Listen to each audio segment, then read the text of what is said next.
This is a Bramble Jam podcast.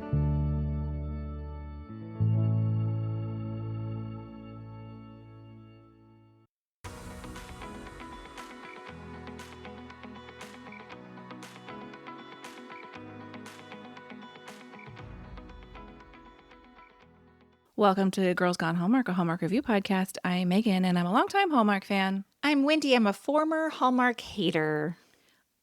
Our fan favorite month of movie reviews continues. Today we are discussing Dating the Delaneys, which originally aired on August 20th, 2022 on Hallmark Channel.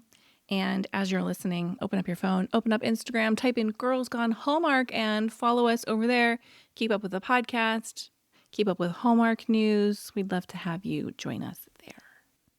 And if you feel like joining something else, come over to our Facebook group, Girls Gone Hallmark. You can find us if you just open up Facebook and go into the groups area. Oh man, I don't know. I haven't been on Facebook in a long time, but just type in Girls Gone Hallmark.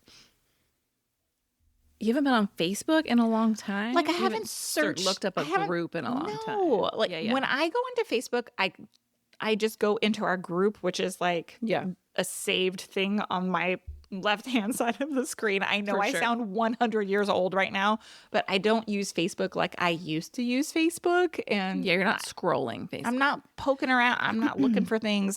Yeah, exactly. You may have noticed that we are continuing our listener mailbag episodes. And so as you're listening, if you're thinking, oh my gosh, I should email them to tell them this, you absolutely should email us, girlsgonehallmark@gmail.com. You can talk to us about our reviews. You can talk to us about the movies. You can talk to us about the movies we're not watching. Anything you want Hallmark related, send us your emails and you just might hear it read in a future listener mailbag episode. Let's hop right in. Let's hear a synopsis of Dating the Delaneys. 3 generations of Delaney women explore the highs and lows of modern-day dating, learning that love and romance can be found at any age and sometimes where you least expect it. Alan Harmon directed Dating the Delaneys. He has a total of 40 directing credits, including Fourth Down in Love, You're Baking Me Crazy, and Never Kiss a Man in a Christmas Sweater. I'm pausing there. Every time I see Never Kiss a Man in a Christmas Sweater, I think, do we need to review that, revisit Literally that was review? Just thinking the same thing. We need to rewatch it. We were so incredibly tough on that movie. We were major haters. We were super haters in the beginning of Girls Gone Hallmark. And sometimes I go back and I look at our show notes, like just to update things. I'm like, woof, look at the things we wrote. So, oh boy, we've come a long way, you guys. Maybe, guys, if you liked Never Kiss a Man in a Christmas Sweater, which also starred Niall Mater and, do you remember, was it Ashley Williams? Yep. It can't be that bad. There's no way it can be that as bad as I think I remember it. I hear you. I agree. Email us. Tell us if we need to revisit that one. Jennifer Barrow wrote the screenplay. She has 12 writing credits, including An Unexpected Valentine from earlier this year, as well as Christmas on Call, and one of our favorites, Dater's Handbook.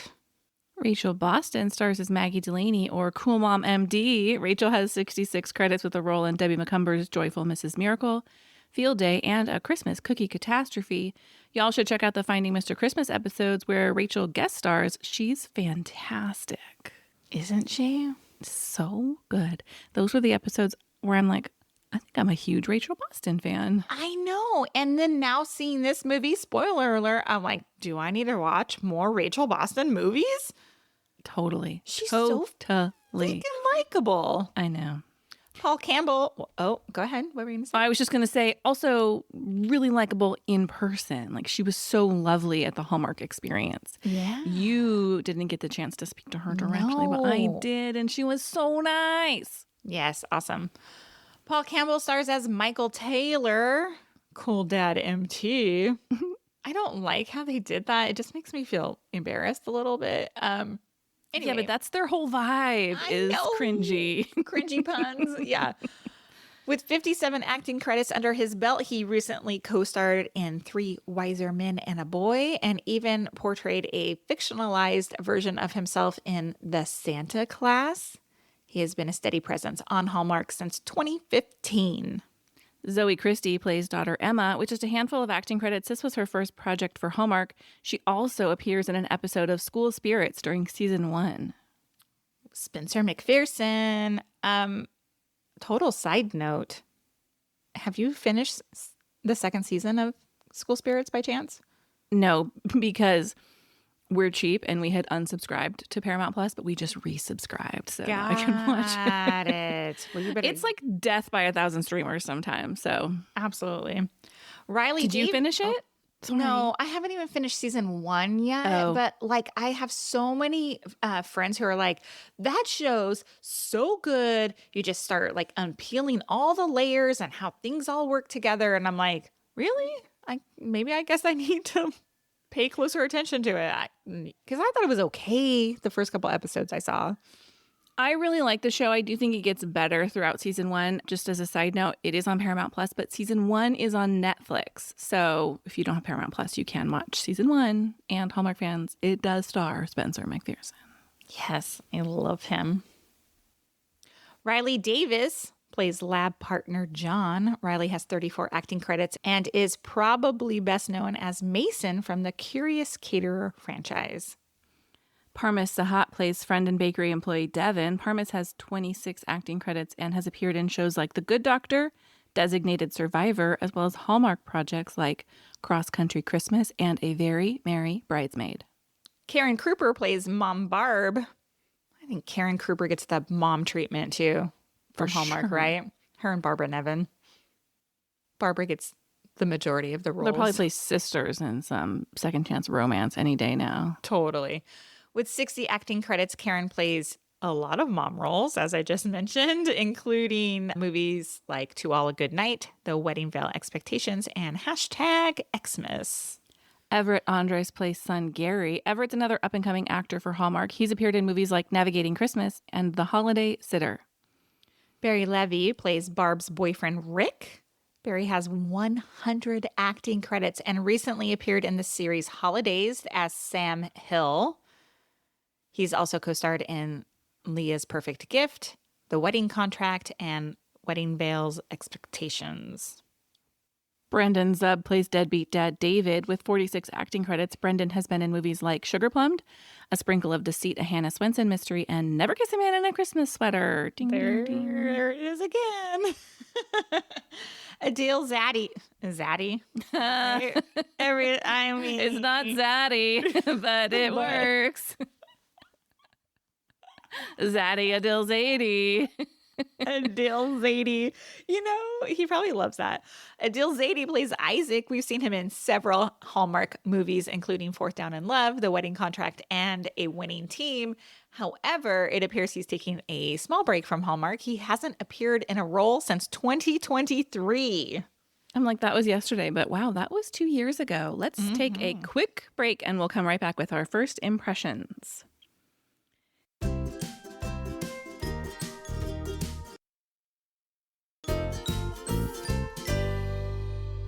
Hey, Wendy, what was your first impression of Dating the Delaneys? I like to think I'm pretty chill, but I'm definitely not showing up at my ex-husband's wedding. Oh, right. Would you? I was wondering the same thing. Like, if the kid, if it's important to the kids to have you there. Get out. She's obviously was hurt by the end of their relationship. Yeah, and they don't have a good co-parenting relationship. It's not like they transitioned. Yeah, I hear you. My first impression is, I know we've said we love a douchey Andrew Walker as our favorite Andrew Walker. I think an earnest Paul Campbell is my favorite Paul Campbell. Interesting. Interesting. Also, side note, for some reason, I cannot stop writing and saying Paul Walker in my notes for this movie. R.I.P. Multiple times. I loved Paul Walker. To the point that as I was saying Andrew Walker, I was like, is that the right name? Yeah, okay. Let's talk what we liked about Dating the Delaneys. Well, I'm going to go first. Okay. I thought Rachel Boston and Paul Campbell as a couple, friend turned couple, I thought they were so great. I thought they were natural. I love like kind of their easy chemistry, easy banter. I'm I'm into it. I know a lot of our listeners don't like Paul. Like, I get it. I understand. But I love Paul. I love Paul too. I think this was a standout role for him, much like the movie he made with Kimberly Sustad, Wedding Every Weekend. I believe he plays a character with a similar vibe, where I think sometimes his characters are real comedic and sarcastic, like the Santa Summit, like that one where he plays the mean curmudgeonly author. Sorry. Yeah. Yeah.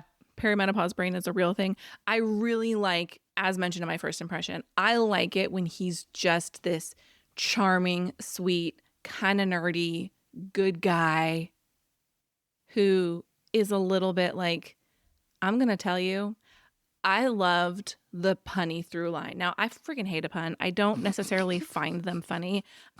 That's not true. It's not that I don't find them funny. I'm not good at them. My brain doesn't work that way. I don't come up with them. Every time someone does it, I'm like, whoa, look at that. But I just thought they were on the exact same nerdy, cringy level that I loved. I just thought they vibed so well. I agree with you. I'm going to talk more about the puns and my wishes. Okay, I figured you would. But I agree. I agree what you say about Paul. He was in that movie with Hillary Burton where he was like selling that twisted seawood. He plays like a weird named guy, Grundy, or that's not his name. But yes. He's good in that movie. He was good in the Santa Stakeout. Oh, yes. yeah. When he plays kind of these like earnest roles. I agree with you. Alden Case, he's great. Yes, but that one is a little bit different though. Don't you think so? This is Yeah, I agree. I agree. He's got range, people. He's got range. I like Paul. Okay. The other thing I liked about this movie, and as I was reading the synopsis out loud at the top of the episode, yes, this is sort of a story about 3 generations of women who are like dating in the modern world, but not really. Like that, it's not fully focused on that. No. But I liked it. I like that we have a teenager and we have a divorced mom and we have like a single sexy grandma. Like, I like that they could all relate to each other and support each other. But as a whole, I don't think like that's what this movie's about. No, I don't either. But I want to riff on that for just a second. One thing I really liked about the fan favorite lineup of movies is that what we get, by and large, are several unique takes on the standard Hallmark fare. Every movie is super in line with what Hallmark does. They're not like, oh my gosh, this is an out-of-line movie. They're all very Hallmarky, but with just enough of a different flavor to be interesting. And I think in this case, yes, this is straight Hallmark romance with the addition that the side characters, the supporting roles, just happen to be the mom and the daughter also experiencing their own relationships, as opposed to we still were going to get that mom and the daughter in there, but they would be dealing with other things. You know what I mean? Like the daughter might just be dealing with like, oh, school's hard or my friends are weird. And the mom's like, oh, I'm trying to find myself. I like that they were all kind of in line going through the same thing, even though obviously the focus is going to be on Maggie. Michael and Maggie. Yeah. Yeah. I loved, with that, all that said, I did love the teenage romance. Yeah.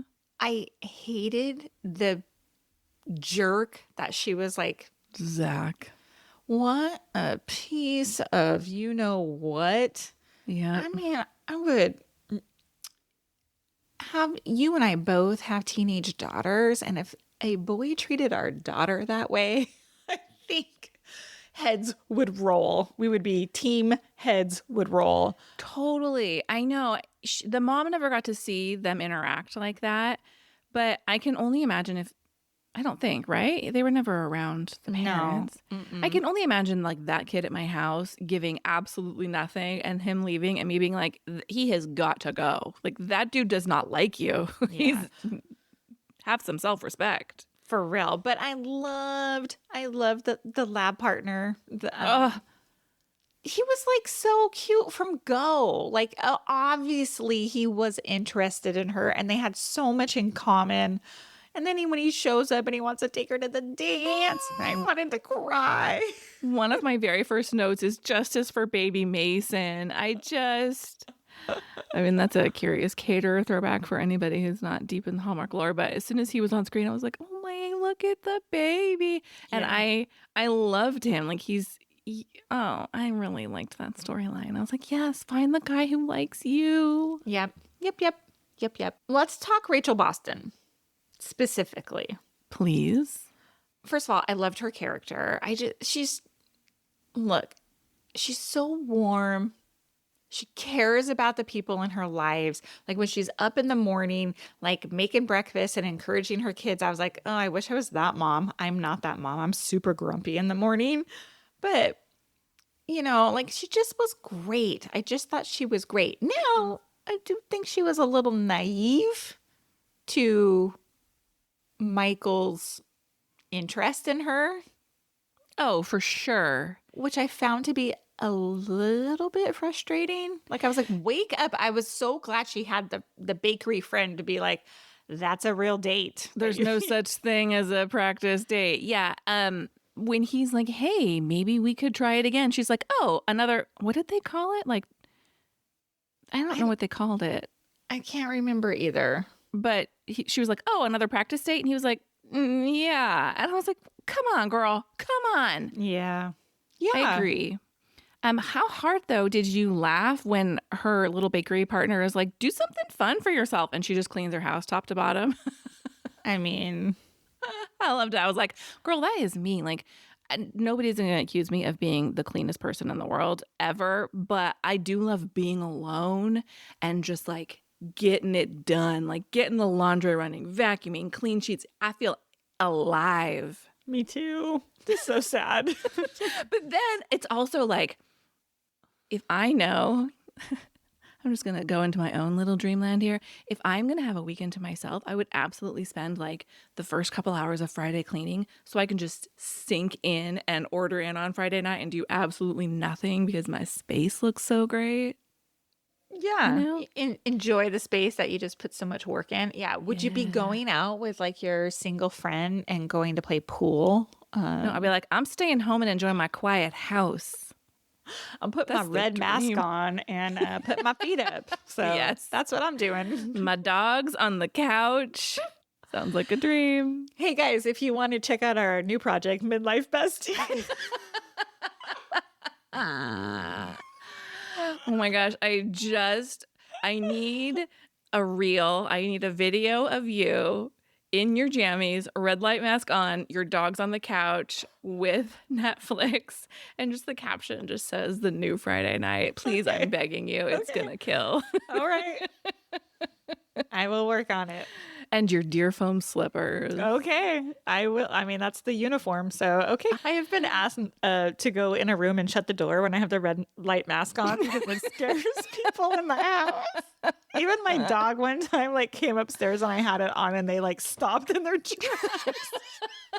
Remember when sheet masks were all the rage? Anytime I would do one and my husband would walk out of the room, it was a jump scare every time. I can only imagine. Have you seen...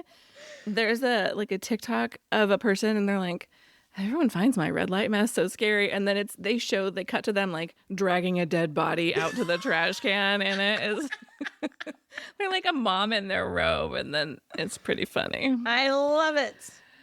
All right. Any more likes? Nothing specific. I just really liked it. To me, this movie, when I saw the movie poster and it's like Dating the Delaneys, I thought that we were looking at like an established family. Like I didn't know what this movie was about. This sounds like a wish. The movie poster and the title did not reflect what this movie actually turned out to be to me. I think the title 100% reflects it. They're all dating Delaneys. Yes, but like, really though? Because they have this entire storyline about her wanting to like expand the bakery and their opportunity to be on this bakery show and so on and so forth. Dating right? the Delaneys, P.S. The one where Maggie's a boss babe. I don't know. You can't put the whole storyline in. I don't know. But I did enjoy, I thought it was kind of a fresh concept. I don't think I have seen a movie that is along this storyline. Yeah, totally. Hasn't been done and redone and done and redone. So, totally. Let's talk wishes. You got some pun wishes, I think.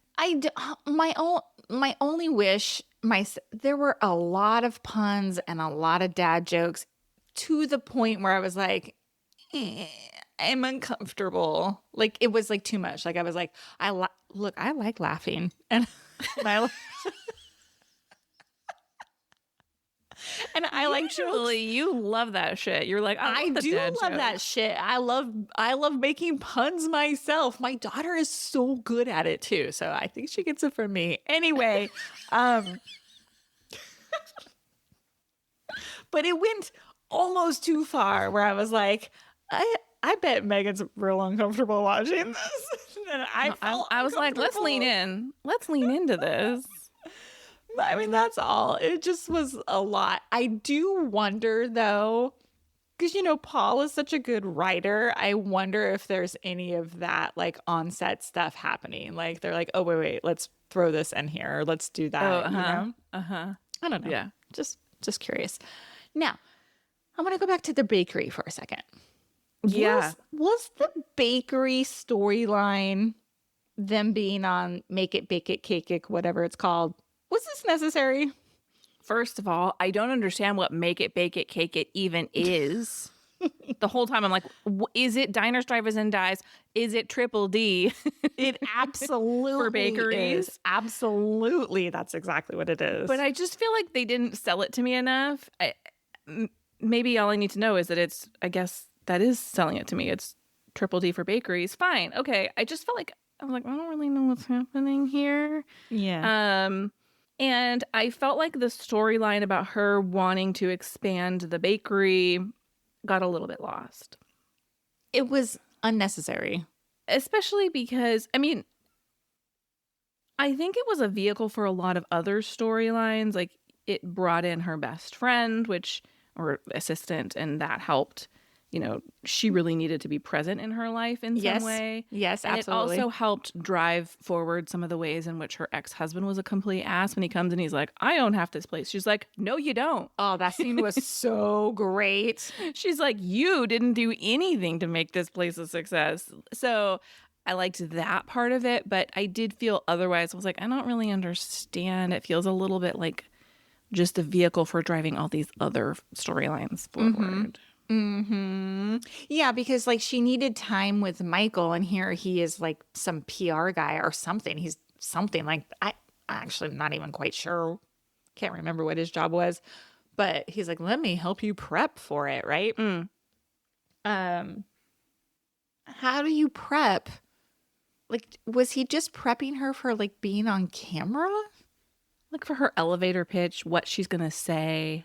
I mean, I guess I can kind of understand that. Like, what are you going to say when they ask you, what are your goals for the bakery? Yeah, I mean, you got to think about those things, I guess. Sure, I guess.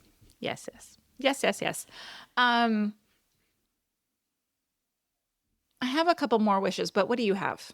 Okay, well, you mentioned before that you thought Maggie was a little bit naive, and it is not shown any more, obviously, than in her first date, where she shows up and the guy's like on the phone. He's already ordered. I was like, look, you may have been out of the dating game, but you haven't been living on Mars. You do understand what basic human decency and interaction should look like. And the fact that she needed the waiter to be like, yo, get out of here now. The whole restaurant wants you to go. And she's like, oh, is that okay? Get out. Yes. What are you doing? That guy sucked from go. Yes. Oh my God. I would have been like, excuse me, I'm going to go to the bathroom, and then walk out the door. No way. Or like when he had ordered, she'd be like, well, looks like you're all set. Bye. No. I know. Why would you allow someone to treat you like that? Well, maybe her daughter, like that's why her daughter allows herself to be treated that way too. Hey, there you go. I mean, it's not that explicit, but whatever. Yeah, I agree. Like, come on. You have a lot to offer. Don't be mistreated by this terrible date. For sure. Ugh.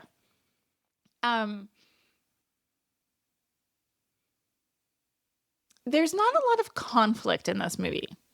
No. In term, like, okay, so like Maggie and Michael don't have any real sort of like, there's no like tension building between them in terms of like, oh, it's growing great and then it goes terrible, right? And then it is Yeah, repaired. is the conflict just that she doesn't understand that he's interested in her? I think so. There's more conflict between like the teenage daughter Sure. and her piece of shit love interest, Uh-huh. and then Maggie's like ex-husband there's conflict there. I kind of like it though. Oh, me too. Yeah. Okay. It's not like a super wish, but it's just like I think I have come to expect Yeah. storylines where things start out good or they start out terrible. Mm-hmm. And there's repair to it. Mm-hmm. Nobody can just be like, so yes, Yeah. okay, well, maybe this was alike. I'm not sure. Let's talk. Did you see that? I have one and it's not great. Oh, neither is mine. Let's hear it. When Maggie's doing her make it, bake it, cake it show, they're like, hi, this is Maggie from whatever the bakery's name is. And she like waves at the camera. Like she waves at the camera like 3 times. And I was like, that's what Michael taught her, to wave at the camera. Oh, yeah. Why would you wave at the camera? It probably is like involuntary. Like you can't help yourself but wave at the end of a Zoom call. Oh, fair. Super fair. Even though at the end I'm like, ugh, sit on your hands, Megan. Super fair. That's all I got. What about you? Okay, well, yeah. Did you see that department's on vacation this week for me? One was Justice for Baby Mason. I just really liked seeing that character on my screen. But also, Maggie and I have the same welcome mat on our homes. Oh, do you? It's a Target special. Purchased pre-2025, y'all, just FYI. Oh. Those who know. I do believe it's still available if you're still a Target shopper, but What does it say? it says welcome. It's one of their oversized mats. They don't have a lot of those. So you know how like a lot of welcome mats are tiny and they need like you have like an extra layer to make them match the scale of your door? Yeah. This happens to be an extra wide one and they don't have a lot of options in that department. And your front door, you have this? I've been to your house a million times. I don't think I've ever really noticed it. I mean, it just says welcome. I know what yours says. I pay attention. Mine says, I hope you like dogs. That's right. Because they'll jump all over it. Mine should say, I hope you like dogs. Mine just fades into the background. It's utilitarian. It's not memorable. But it does match the scale of my door. I will take note next time I come over. All right. What did you rate Dating the Delaneys? I gave it 4 stars. Whoa. I gave it 4.5 stars. I really loved this movie. No, whoa, me. It's not a bad rating. I know. I enjoyed it. I enjoyed it a lot. I know. Hey, thank you for listening to this episode of Girls Gone Hallmark, a Bramble Jam podcast. If you love this podcast, we love your 5-star ratings and reviews. You can leave reviews in the Apple Podcast app, even if that's not where you listen to this podcast. You can also rate us in Spotify, and we will be back next time with more Hallmark reviews. Goodbye. Bye.